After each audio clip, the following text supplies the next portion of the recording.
தடவை நம்ம கோவப்படும் போதும் நம்ம உடம்புல நிறைய தேவையில்லாத கெமிக்கல் சுரக்கும். ஃபர்ஸ்ட் அடி வாங்குறது நம்மளுடைய வயிறு தான். வயிறு இன்டெஸ்டைன் போய் அந்த ஆசிட் போய் வயிறை நல்ல புண்ணு பண்ணிடும். அதே மாதிரி குடல்ல உள்ள டைஜஷன் ப்ராப்ளமும் ஸ்டார்ட் ஆயிடும். தமிழ்ல ஒரு அழகான வசனம் உண்டு, எங்களோடலே சொல்லுவாங்க, மனம் படபடத்தால் குடல் படபடக்கும் அப்படின்னு சொல்லுவாங்க.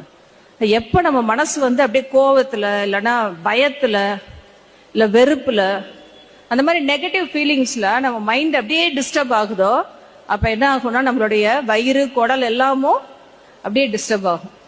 சில பேருக்கு இந்த பிரச்சனையே இருக்கும். சாப்பிட்டதும் பாத்தீங்கன்னா உடனே அவங்களுக்கு டக்குன்னு உடனே அந்த மோஷன் போற ஃபீலிங் வரும். இல்லைன்னா ஒரு டென்ஷனான சுச்சுவேஷன் தான் அவங்களால அப்படியே வயிறு போட்டு வயிறு கலக்குதுன்னு சொல்லுவோம் இல்லையா, ஐயோ எனக்கு வயிற்ற கலக்குது டென்ஷன், நீங்க என்ன வைவால கேட்க போறாங்கன்னு தெரியல. சோ அதனால நம்மளுடைய மைண்ட் பர்டிகுலர்லி நெகட்டிவ் ஃபீலிங்ஸ்க்கும் வயிற்றுக்கும் எப்பயுமே சம்பந்தம் உண்டு. அதனாலதான் தேவையில்லாததை அவாய்ட் பண்ணலாம்.